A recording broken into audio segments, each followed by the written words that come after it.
Van a cambiar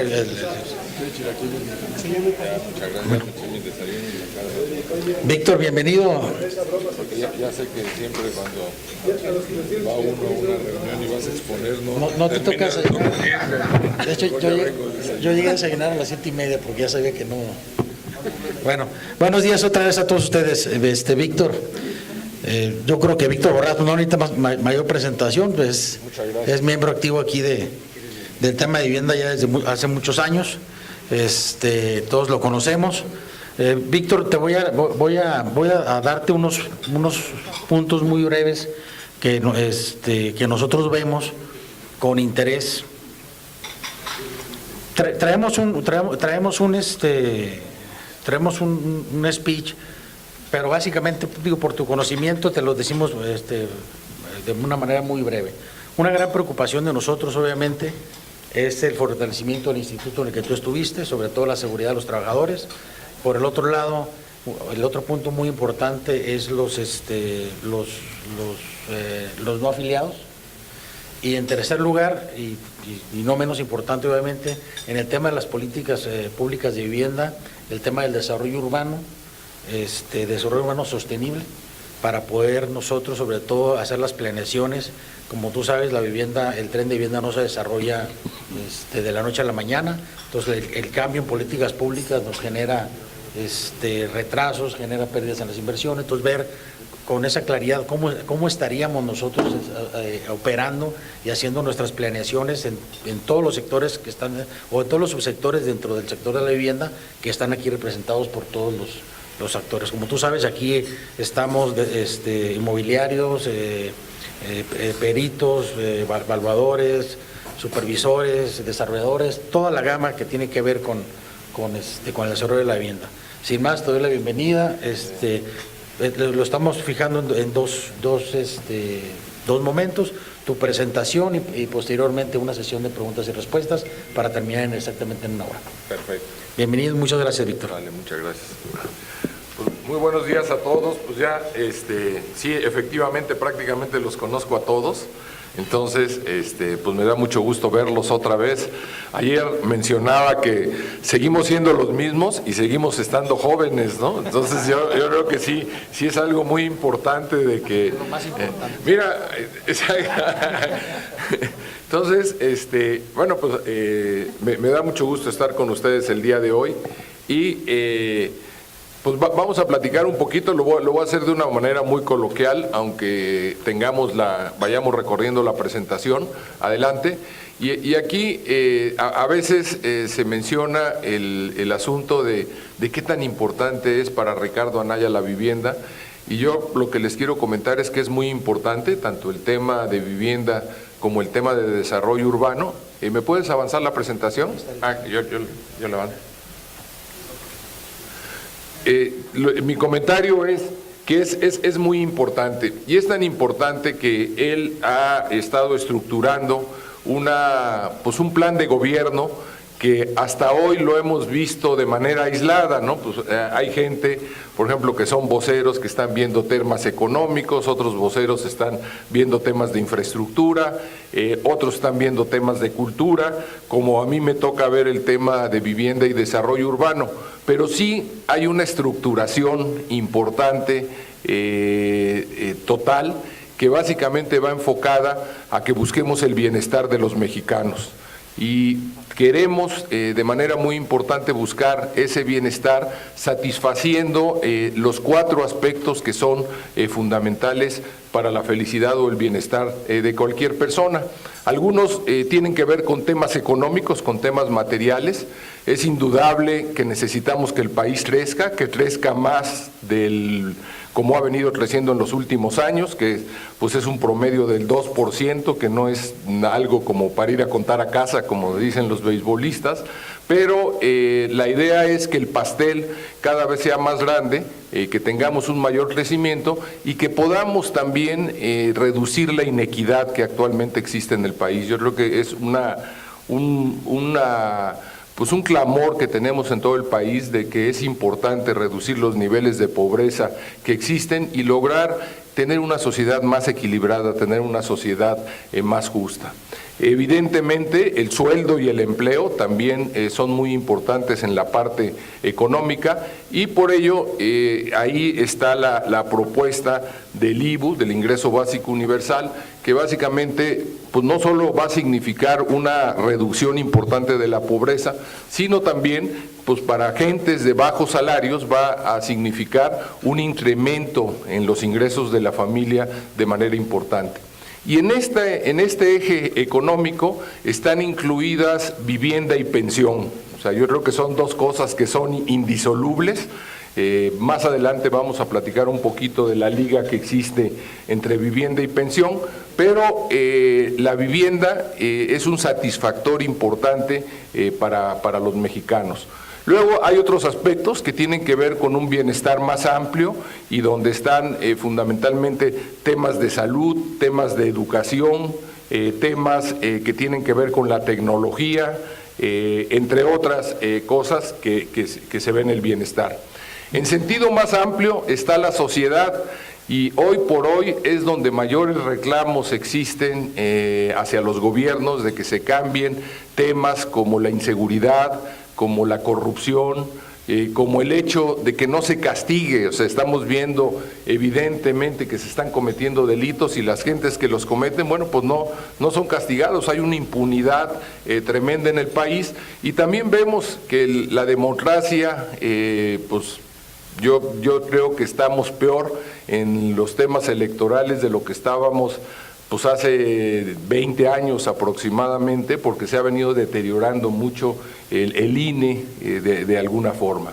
Y finalmente hay temas de entorno también, donde evidentemente las relaciones internacionales juegan un papel muy importante, pero aquí está ciudad y medio ambiente, que son dos aspectos que a nosotros nos interesan de manera primordial. Entonces, vamos a platicar de vivienda y vamos a platicar también un poco de desarrollo urbano.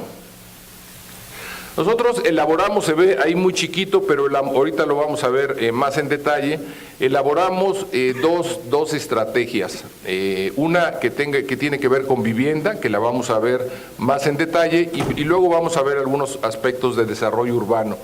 Un tema que yo creo que es relevante y que se me pasó mencionarlo en la lámina anterior, hay que recordar que la candidatura de Ricardo Anaya es una candidatura de coalición, es una coalición de partidos y estos partidos están proponiendo que en el gobierno haya un jefe de gabinete y este jefe de gabinete básicamente se tiene que asegurar que funciona bien el gobierno, que hay coordinación en el gobierno.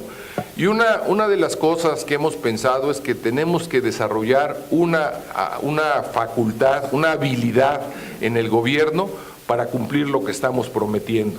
O sea, yo creo que muchos estamos cansados de que nos prometen y no nos cumplen, y pues nosotros lo que sí queremos es hacer realidad todo lo que prometemos, y básicamente estamos pensando cómo a través de este jefe de gabinete podemos tener un apoyo importante que mejore la manera de operar del gobierno para poder ser mucho más efectivos en el cumplimiento de las diferentes promesas que se hicieron, ¿no? Ahí traemos algunas ideas de reconvertir la Secretaría de la Función Pública en una secretaría que vea la función pública, pero no desde el tema de auditoría, sino que lo vea desde el tema de mejorar la eficiencia del gobierno para poder operar mucho mejor.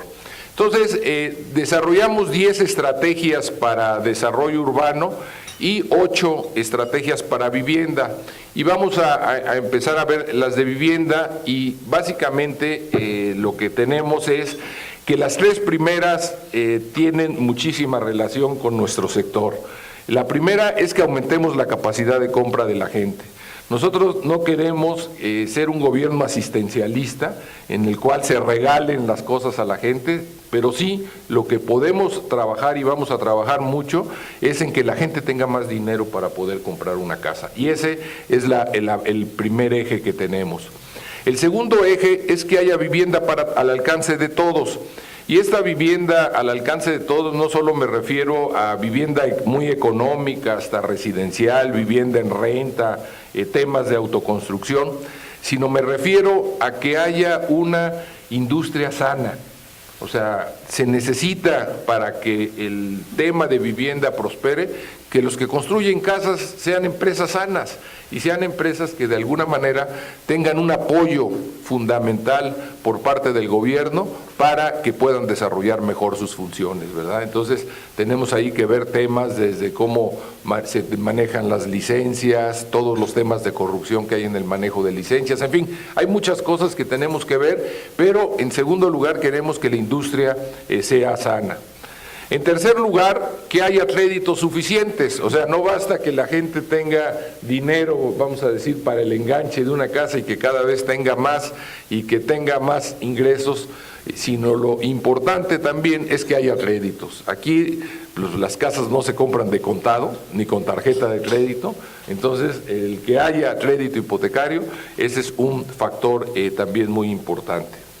El cuarto eje es el que mencionaba Roberto precisamente, incorporar a los informales, incorporar a la gente no asalariada, y también vamos a ver qué tenemos como estrategias para poder hacer una incorporación de estos informales. La quinta estrategia es un tema de vida comunitaria. Creo que tenemos que seguir fortaleciendo el tejido social de nuestro país, y la parte que nos toca a nosotros es fortalecer la vida comunitaria, la vida cercana a las casas, no solo en las unidades habitacionales, sino también en cada calle de nuestro país, ¿verdad? Tenemos que lograr una mayor solidaridad entre la gente, entre los ciudadanos, y no solo para mantener la casa, sino para muchos aspectos de la vida social de nuestro país y de la vida democrática. Luego tenemos una sexta estrategia donde hablamos de energía limpia y barata. Creo que las casas son grandes consumidores de energía. No recuerdo qué lugar ocupan las casas en el país como consumidores de energía, pero así como que en sueños me acuerdo que es donde más se consume energía. Entonces tenemos que buscar que sea barato la energía y que además sea limpia. Las dos últimas son dos estrategias para apoyar todas las demás. Y básicamente estamos hablando de fondeo, de dónde vamos a conseguir el dinero para hacer lo que vamos a ver a continuación. Y la octava es simplificar la administración, cómo hacer más eficiente a las instituciones que se dedican a la vivienda actualmente, entre ellas Infonavit, y ahí aprovecharía para la otra pregunta, Roberto, platicar sobre el Infonavit, y básicamente estos son los ejes que tenemos. Entonces vamos a empezar a ver uno por uno,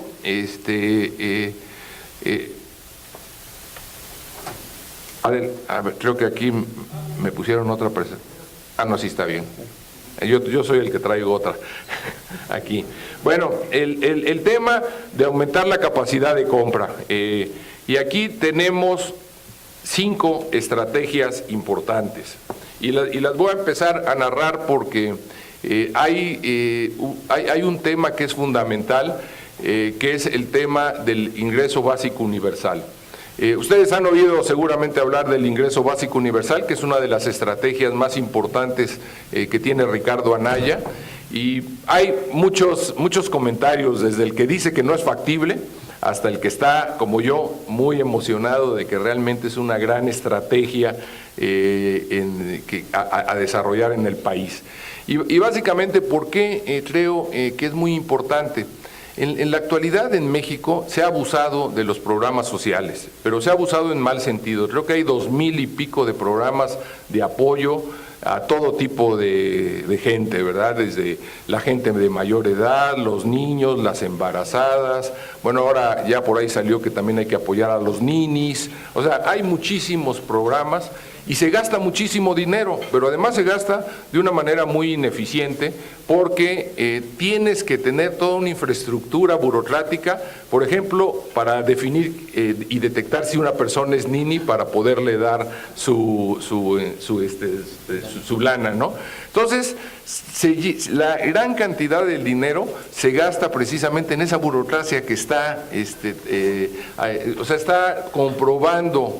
Y vemos el tamaño que tiene Sedesol y vemos todas las Sedesoles que hay en cada gobierno del estado y vemos en cada municipio que también hay un programa. Entonces, mucho de ese dinero se gasta en infraestructura administrativa, se gasta en corrupción, o sea, hay una corrupción enorme, se usa para fines electorales este tema.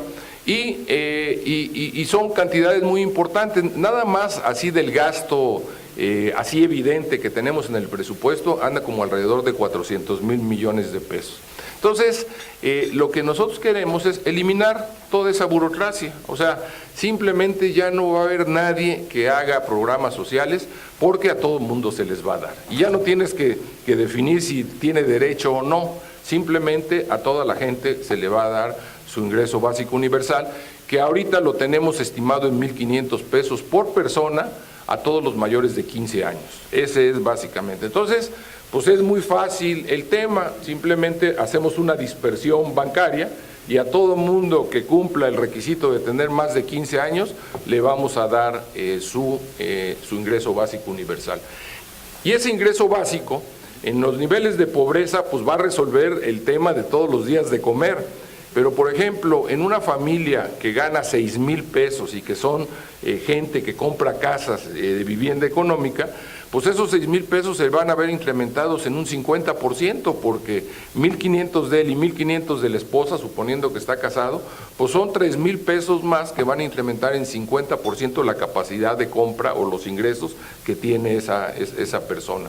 Entonces, como complemento del ingreso en las personas que ganan, pues yo diría menos de 8,000, menos de 10,000 pesos, es muy importante el complemento que se da en el tema del ingreso básico universal. Además, pues toda esa gente va a estar bancarizada, y si va a estar bancarizada porque pues el requisito único es que haya un número de cuenta al cual se va a abonar ese dinero. Imagínense, se puede pagar mensual o trimestralmente, pero imagínense el trabajo de pagar a, pues no me acuerdo, son 50 y tantas millones de personas las que están las que tendrían derecho.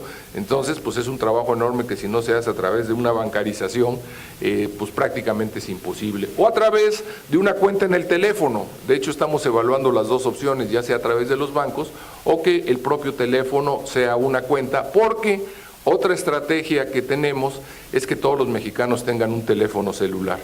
Y más o menos ahorita anda en un 60% los que ya lo tenemos, pero hay que llegarle a otro 40%, entonces se van a diseñar una serie de apoyos para que todo el mundo tenga su celular, que por ahí vea que ya le llegó su dinero cada mes y que además se use, como mencionaba Ricardo Anaya en el pasado debate, para agricultores, para temas de salud, para temas de muchísimas cosas se puede usar. Yo creo que ya pues es el nuevo instrumento, el teléfono celular de la vida moderna, y ya hasta en las comunidades indígenas se empieza a usar de manera importante. Entonces, todo esto está ligado porque viene el IBU, que va a complementar el ingreso, pero también está ligado con un tema de tecnologización de la gente a través de un teléfono celular y un tema de bancarización e incorporar a todas esas personas a los circuitos formales, y lo vamos a retomar el tema cuando hablemos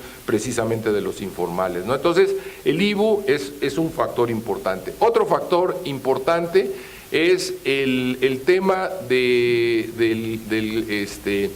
incremento salarial. Otra estrategia que tiene el candidato Anaya es incrementar el salario mínimo de manera importante, y también, pues evidentemente eso nos ayuda sobre todo a las personas de menos ingresos.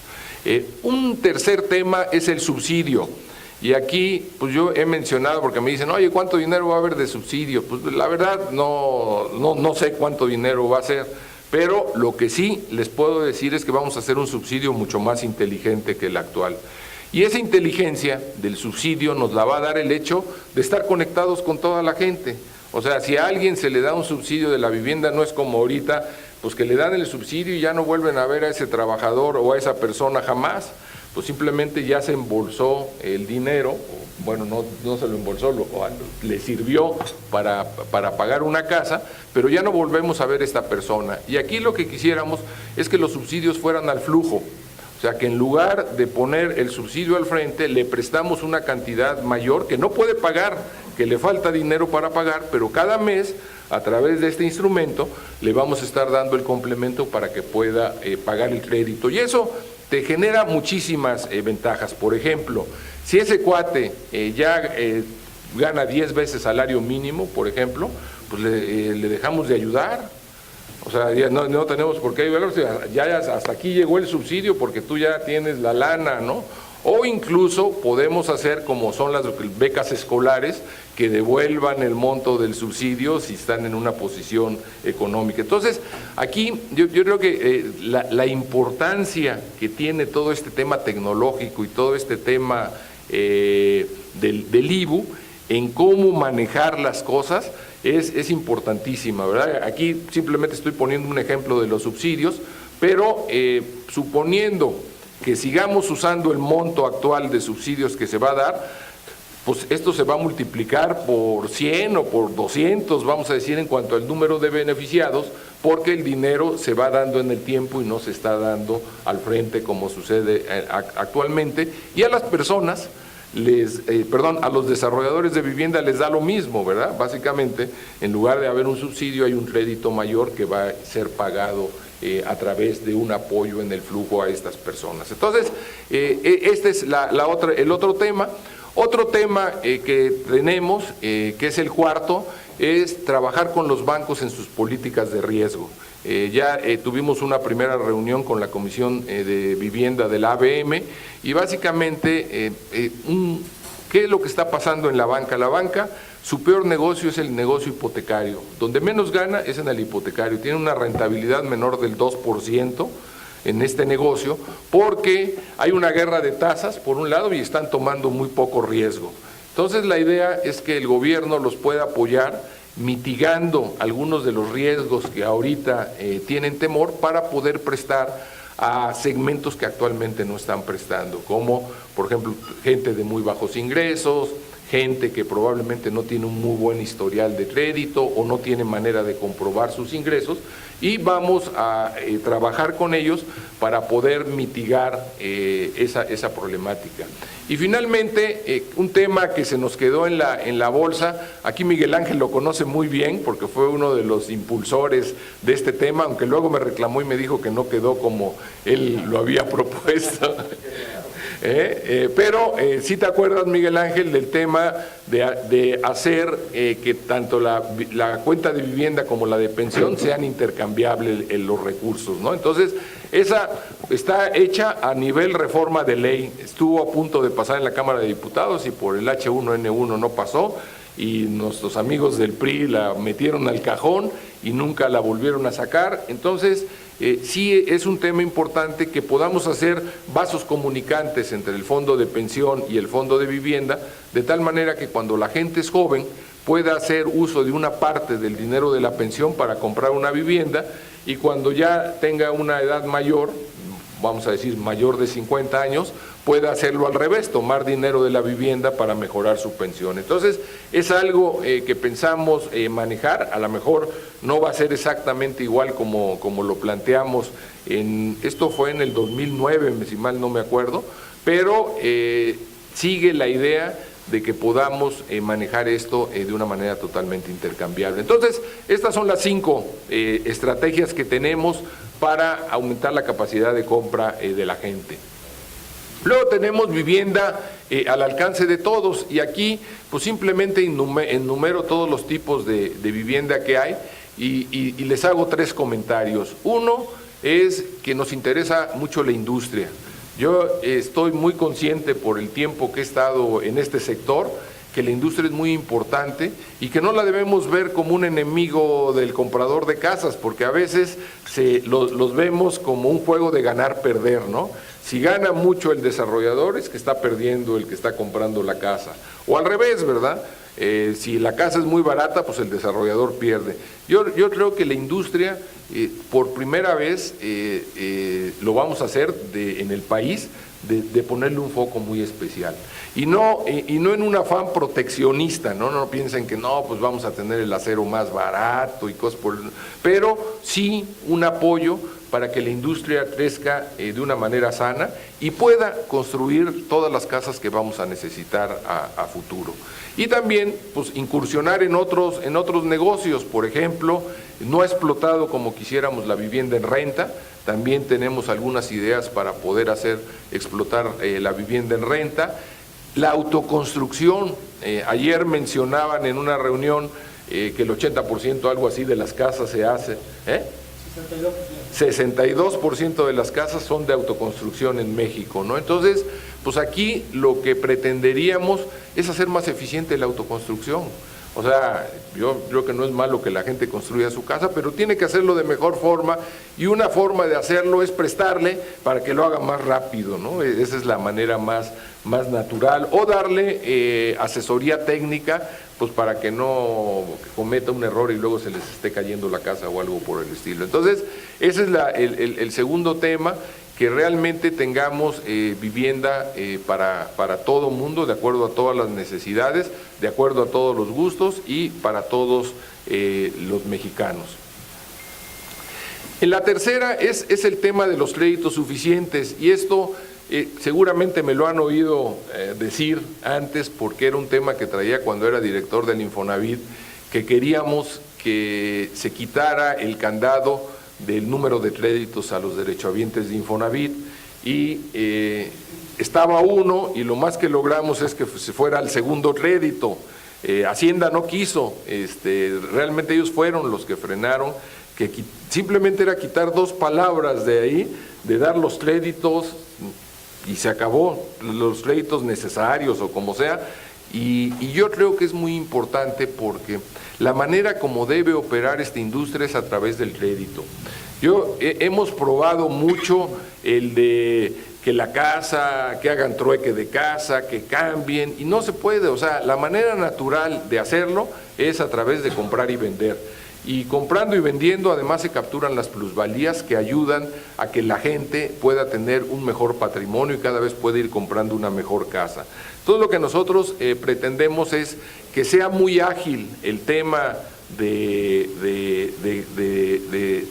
escriturar una casa. Aquí es un tema que tiene que ver con el tema legal, con los notarios y todo eso, pero que haya todos los créditos necesarios para el ciclo de vida de la gente, para la movilidad cuando se cambian de un lugar a otro. Por ejemplo, yo he visto en Ciudad Juárez, mucha de la vivienda abandonada tiene que ver con que cerraron fábricas y la gente pues simplemente cerró su casa y se fue a Tijuana a trabajar en otra fábrica o cosas por el estilo, ¿no? Entonces, sí necesitamos que haya créditos suficientes para apoyar, y, por ejemplo, nosotros propondríamos que el Infonavit quite esa traba que tiene en la actualidad, y que suceda como sucede en los países desarrollados, que hay disponibilidad de crédito de acuerdo a la capacidad de la gente para resolver todas sus necesidades.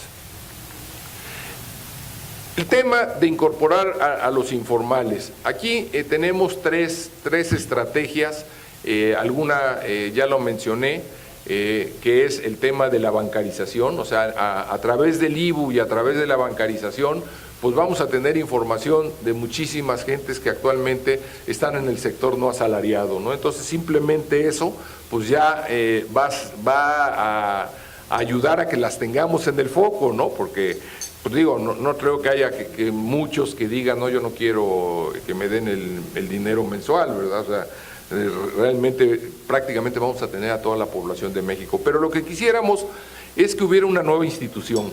O sea, aquí le hemos probado también varias veces, y que si el Infonavit se mete al sector informal, que si lo hace la Sociedad Hipotecaria Federal, etcétera, etcétera. Y no lo hemos logrado porque todas las instituciones tienen un foco en su actividad fundamental, ¿no? En este caso el Infonavit, pues es el empleo formal.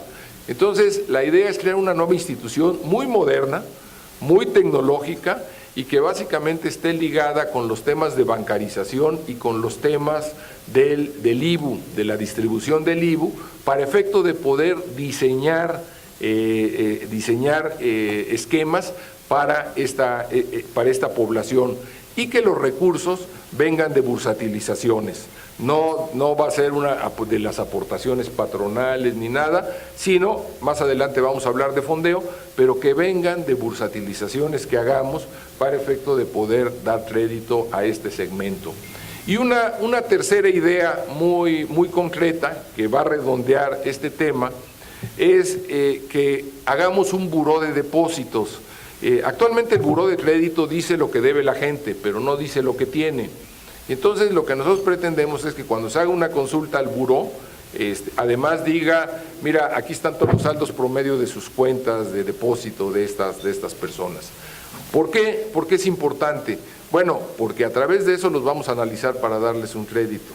O sea, a través de los depósitos, que además es una práctica que ya existe en México. O sea, en México se analiza los depósitos, pero se analiza de una manera muy silvestre, porque como no está la información, le tienes que pedir los estados de cuenta a la gente, viene con los estados de cuenta, y entonces es un lío.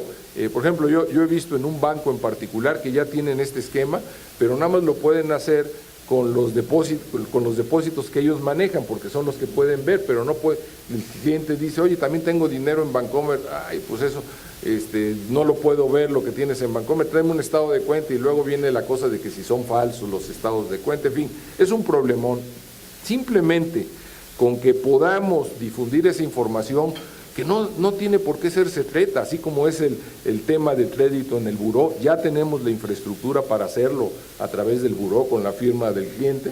Simplemente agregar esto nos va a permitir poder hacer análisis de la economía informal para efectos de poderles dar un crédito, ¿no? Entonces, creo que más o menos con esto vamos redondeando las ideas de cómo juegan unas cosas con otras para poder llegar, en este caso específico, a atender a los informales.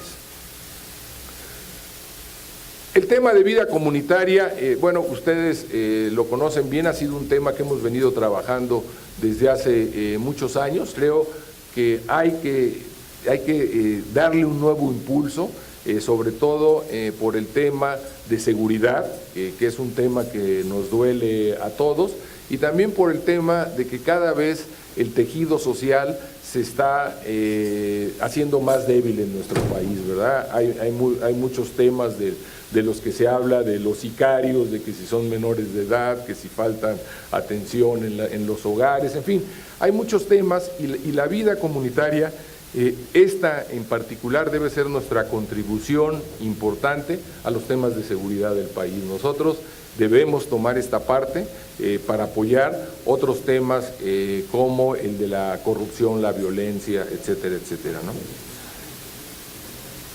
Este sexto, energía limpia y barata, también es un tema que ustedes conocen muy bien, y básicamente nosotros pensamos que ya en muchos temas debería de acabarse el tema de incentivos para hacerlo y volverse obligatorio, ¿verdad? O sea, yo no veo por qué no hagamos obligatorios una serie de cosas que tienen que ver con energía limpia, sobre todo cuando benefician al bolsillo de las personas, ¿no? Entonces yo creo que es nuestro deber hacerlo de manera muy importante, pero dándole mucha prioridad, pero adicionalmente lo que estamos también tratando de hacer es que sea un tema transversal en el gobierno federal y que se pueda manejar, por ejemplo, que la CFE subsidie ciertas cosas cuando a ellos les va a generar un beneficio por bajar el consumo eléctrico, por ejemplo, aunque el subsidio lo esté dando la banca o el Infonavit, vamos a decir, ¿no? O, siempre pongo mi ejemplo favorito, cuando empezamos a meter filtros de agua en las casas, que yo pedí ayuda del Seguro Social y no me la quisieron dar, porque decían que ellos curaban la enfermedad, no la prevenían. Entonces digo, oye, no, pero ¿cómo? Yo creo que si metemos filtros de agua, millones de filtros de agua en las casas, ustedes van a tener un beneficio evidentemente porque les va a reducir la incidencia. Bueno, ese tipo de cosas es el que tenemos que lograr. Yo creo que el tema de los subsidios y el tema de los apoyos para los temas de energía deben ser totalmente transversales dentro del gobierno. El séptimo punto es el que tiene que ver con el fondeo, y aquí pues no hay que inventar la rueda. La bursatilización es lo que tenemos que hacer.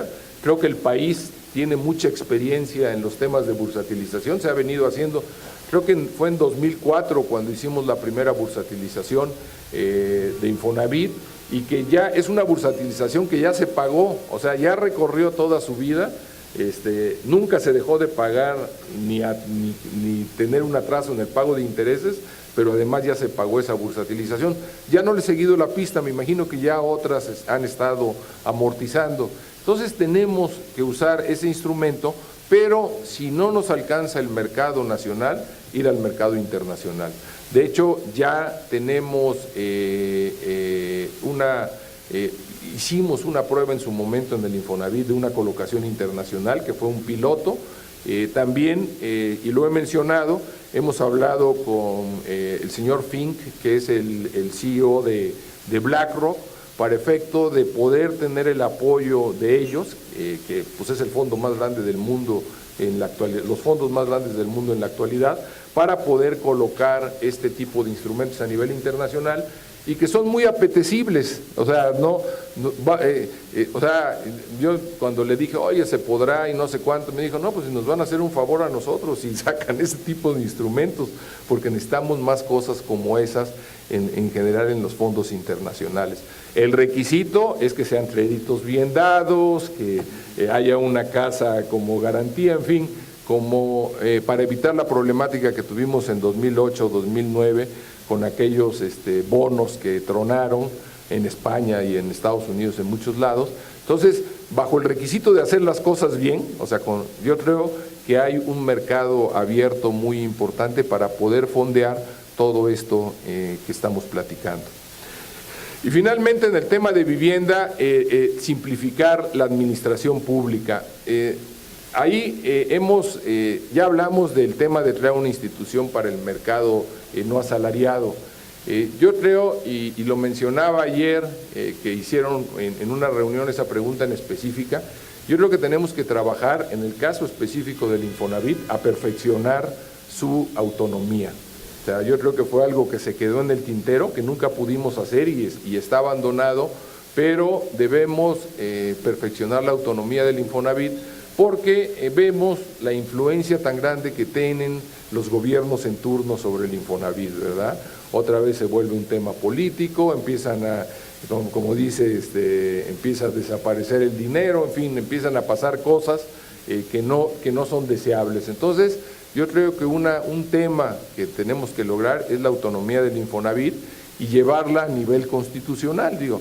Yo no entiendo por qué el INEGI es autónomo constitucionalmente y el Infonavit no lo puede ser. Entonces, ese es un tema fundamental.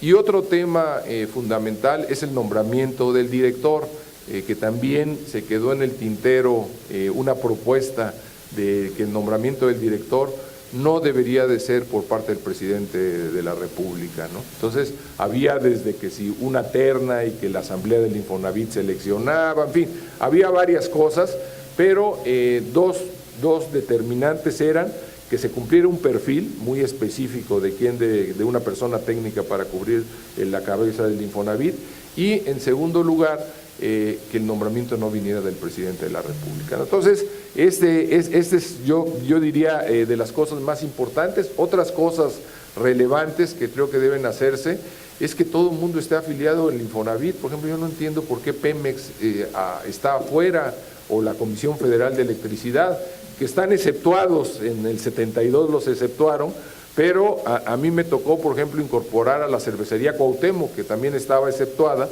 y se dieron cuenta que no les convenía estar fuera del Infonavit porque les salía más cara la prestación de la vivienda. Entonces, yo creo que ese es un tema. Y el otro tema, que es muy relevante, y con eso termino la parte de vivienda, y la otra la voy a hacer muy rápido, es que hagamos un sistema nacional de cobranza. O sea, para mitigar los riesgos de la banca, principalmente, todos deberían de tener la facultad que tiene el Infonavit para cobrar los créditos. Entonces eso yo creo que es algo fundamental, no solo para mitigar el riesgo, sino para eficientar la cobranza y de esta manera lograr pues reducir los márgenes de intermediación en este negocio en términos de que se pueden tener carteras vencidas muy bajas, aun cuando se vaya a niveles a temas más riesgosos, y también es algo que creo que ya conceptualmente está estructurado cómo se podría hacer, ¿no? Entonces, básicamente estas son las 8 estrategias. Adelante. Ya estoy adelante. Aquí casi no se ve, yo creo que por obvio de tiempo me voy a brincar el tema de desarrollo urbano, pero sí les menciono algunas cosas que son importantes. Una estrategia es profesionalizar el manejo del espacio público. O sea, actualmente todos los gobiernos lo hacen con los pies, la administración del espacio público.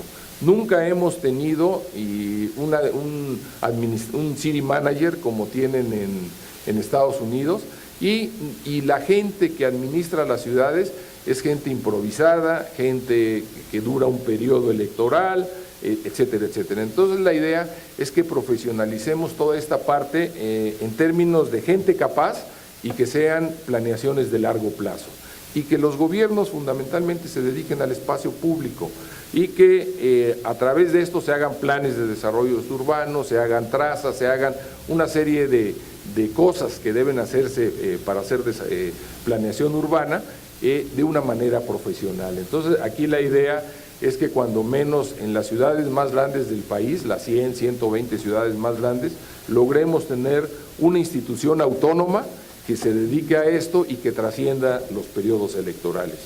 Y por el otro lado, es empezar un proceso de liberalización del espacio privado.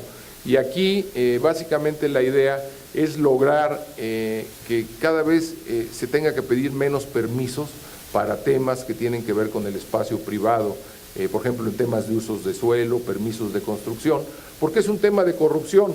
Ustedes recuerdan, mucha de la corrupción en Infonavit se redujo cuando quitamos requisitos de la construcción, ¿no? Cuando se hizo todo totalmente a través de tecnología. Entonces creo que tenemos que combatir la corrupción que existe en el sector con las autoridades, y una manera es o hacerlo automatizado como dice Otto, y la otra pues que no tengas que pedir permiso para muchas cosas, ¿no? Yo no entiendo por qué, hay que respetar a los vecinos en todo este proceso, pero en ciertas colonias que una gente puede decidir si es casa o es oficina. O sea, por ejemplo, aquí en la colonia de los doctores, ¿no? ¿Para qué tienes que pedir permiso de uso de suelo? O sea, entonces, creo que aquí la cosa es, y no es un pensamiento neoliberal ni mucho menos, pero por eso es propiedad privada, ¿no? Y creo que en lugar de que estén metiendo las narices las autoridades en la propiedad privada, que hagan bien la administración de la parte pública, ¿no? Esos son dos temas importantes. Y desde luego, pues vamos a trabajar para hacer más densas las ciudades, para hacerlas más verticales, más vivibles, para poderlas hacer más incluyente. Vamos a meternos en el tema de tecnología, vamos a usar más el impuesto predial como una herramienta fiscal, que ahorita prácticamente no se usa, pues simplemente sirve para cobrar, pero no se incentiva, no se castiga, no nada a través del predial. Entonces sí queremos que el predial sea una herramienta fiscal muy importante. Y por ejemplo, el uso de tecnología, sobre todo en ciudades grandes, también es un factor relevante a impulsar en todas las ciudades. Y con esto termino, Roberto. Perfecto. Ya te veo nervioso, entonces no, ya hay para hacer las preguntas, ¿no? Preguntas, Diego, si quieres iniciar tú, por favor. Gracias. Víctor, bienvenido nuevamente. Aquí seguimos los mismos. Sí, igual de jóvenes. Igual de jóvenes, más jóvenes. Exacto. ¿No? Bienvenido, Víctor. Oye, mira, una situación que vemos muy importante es la descomposición social que está generando el desorden en el crecimiento de las ciudades.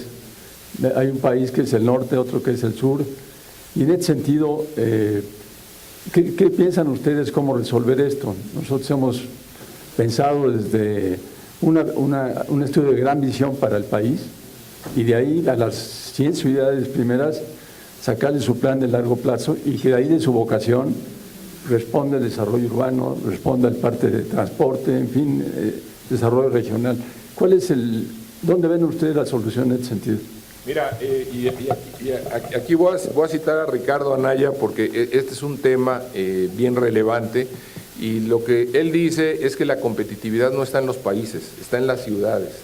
O sea, las ciudades son las que realmente generan una competitividad importante en el país y por eso el énfasis en las ciudades en términos de desarrollo urbano. Yo creo que tenemos que hacer, pues no solo ciudades más resilientes para efectos de los sismos y las catástrofes y todo eso, sino también ciudades mucho más tecnologizadas y donde se promueva mucho el emprendedurismo y que la gente haga competitivas a las ciudades, ¿no? Entonces, sí, hay un énfasis muy fuerte en el tema de desarrollo urbano y en hacer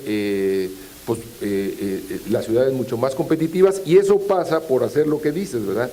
Un estudio de gran visión, el generar planes de desarrollo urbano para las 120 ciudades más importantes y hacer que esas ciudades realmente sean mucho más competitivas. Por ejemplo, una idea que tenemos es promover mucho el trabajo en casa y siempre dicen, no, pues el trabajo en casa hay que promoverlo, pero nadie hace nada.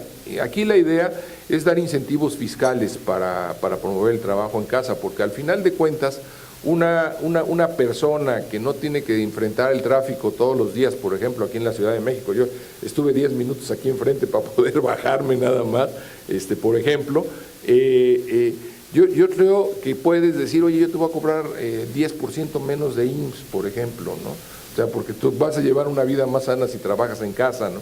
Entonces, o el tema del impuesto al trabajo también usarlo como un incentivo fiscal para promoverlo, ¿no? Pero es simplemente un ejemplo de cómo podemos hacer mucho más competitivas las ciudades. Gracias. Sí, cómo no. Uno de los problemas que tenemos siempre ha sido que la visión que se tiene ha sido cortoplacista y o manejada por un sector, por algún sector. ¿Qué se pretende hacer para cambiar esta forma de trabajar? Y también, ¿qué política se genera para cuando la vocación de las regiones son diferentes? Las ciudades son grandes, las ciudades son pequeñas, entonces, ¿qué se pretende hacer en buscar?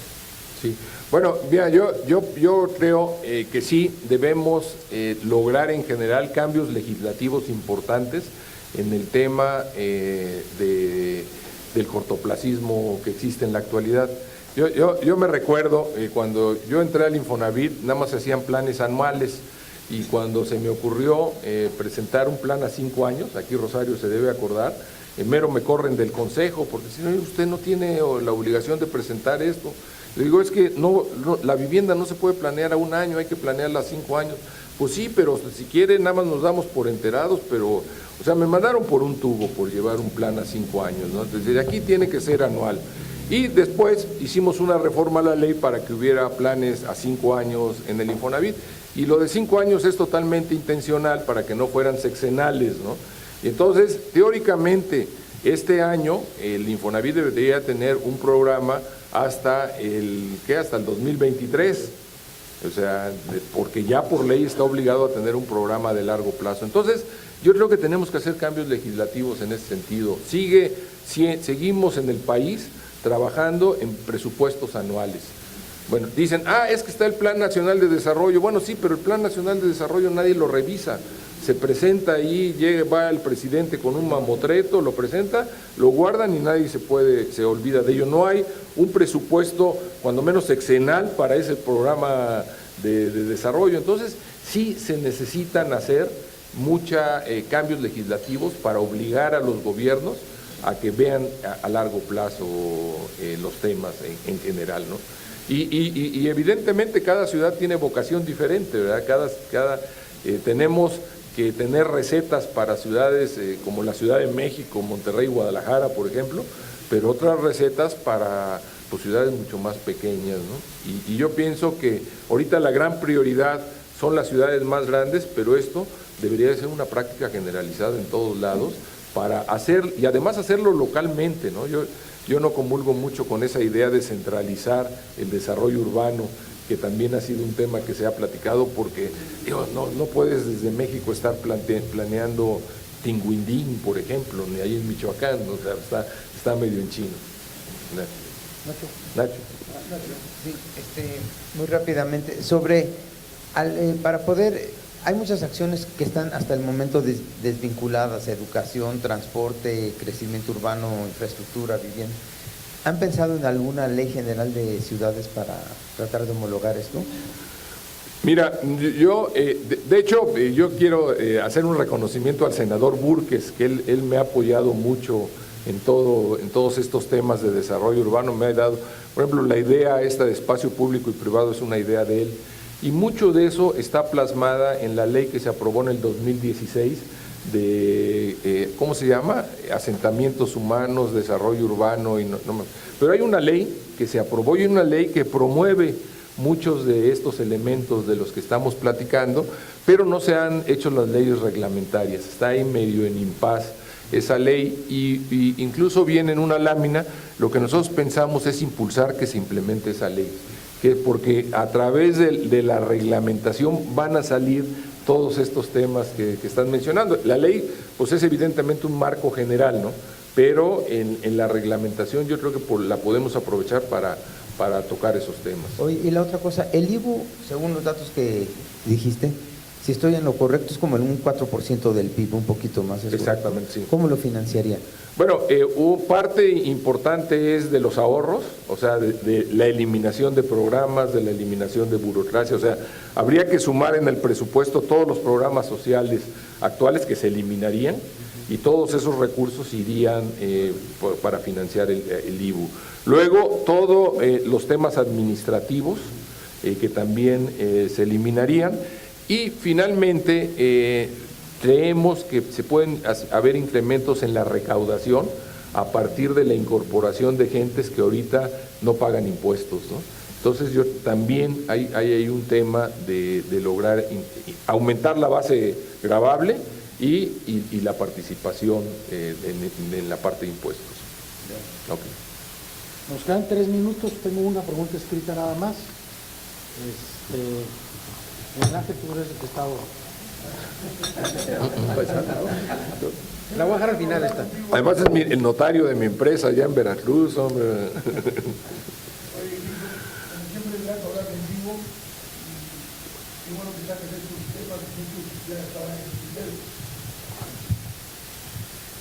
Parte de lo que estás proponiendo creo que se puede hacer con las herramientas legales que hoy tenemos. Tú impulsaste una reforma al instituto a donde la idea fundamental era poder maquilar a otras instituciones y generar ingresos extras al mismo Infonavit. Creo que por ahí debería ser, porque antes que crear otra nueva, no fortalecemos ese sector que ya está en la ley, que ya ha demostrado su experiencia, y por ejemplo, en primer lugar, empezar a administrar la cartera del FOBISTE y de una serie de instituciones, o sea, la maquila que ya está prevista en una ley que tú impulsaste. Entonces, antes que hacer una nueva.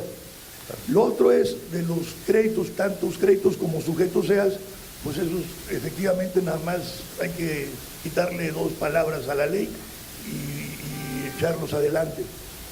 Y yo creo que lo importante es lo que originalmente habíamos hablado, de usar los fondos para el retiro, para financiar la primera vivienda, porque con los números que ya hicieron en el estudio actuarial que en aquella ocasión se realizó, pues se demostró que el ahorro en ladrillos era mucho mejor que el ahorro en dinero, inclusive pensando como un instrumento para el ahorro para el retiro. Entonces yo creo que ahí se puede hacer. Yo difiero un poco de hacer una ley federal. Yo tengo el punto de vista de la provincia. Los chilangos piensan que de aquí todo se puede y nosotros pensamos que desde la periferia. Ni todo se puede de acá, ni tampoco todo se puede desde provincia. Yo creo que hay que hacerlo con facultades concurrentes, bien definidas, y sí se puede hacer.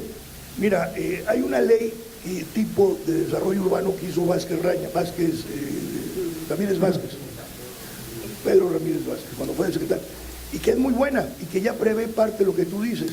Lo que pasa es que esa ley que todos los estados adoptamos no se cumple. Prevé los convenios de coordinación entre municipios, que al final de cuentas es las áreas metropolitanas, y sí prevé un organismo de la sociedad civil creado a través de un organismo de los CICLADES famosos, que ya están en la ley, pero tuvieron una vida efímera por una vida política. Entonces yo creo que vamos por el buen sentido, y desde luego vamos a votar, cuando menos en lo personal, por Anaya, para que se puedan implementar todo esto. No, muy bien, yo estoy totalmente de acuerdo, Miguel Ángel. Yo creo que se ha hecho los municipios han hecho un botín de la vivienda y del desarrollo urbano. Hay una corrupción enorme que hay que eliminar, pero también, además de eliminar la corrupción, realmente ordenar las ciudades, ¿no? Porque yo creo que estamos viviendo en muchos lugares un caos enorme, un caos urbano enorme, ¿no? Muchas gracias, Miguel Ángel. La última pregunta, dice, en caso de triunfar Ricardo Anaya, ¿ocupará alguna función en su gobierno? Bueno, yo no sé, yo quisiera que no, yo quisiera que no, ya, pero no sé. Tienes mucho que aportar. Mande, bueno, pues sí, pero luego a veces digo ya, creo que ya voy a cumplir 50 años de trabajar en el 2020, ¿no? Ya como que... No nos queda más que agradecer tu No, Roberto, muchas gracias. y también reafirmar nuestro compromiso con ustedes en caso de que ganen las elecciones. A partir del 2 de julio estamos listos para empezar a trabajar de manera conjunta en el plan de gobierno del siguiente sexenio. Está bien. Un tema, muchas gracias, Roberto, y nada más así, muy rápido, bajen una app que se llama Promotores en Acción, que está tanto en iOS como en Android. Se llama Promotores en Acción. El nombre de usuario es Vivienda y la clave mejor. ¿Sí? Y por ahí les vamos a dar información de este programa que les presenté y más detalle del programa, ¿no? Entonces es muy fácil, es gratuita y simplemente tienen que permitir que mandemos mensajes a través de esto. Promotores en Acción. ¿Usuario Vivienda y password qué fue? Pues mejor, Vivienda mejor. Muchísimas gracias. Sale, pues muchas gracias, Muchas gracias a todos.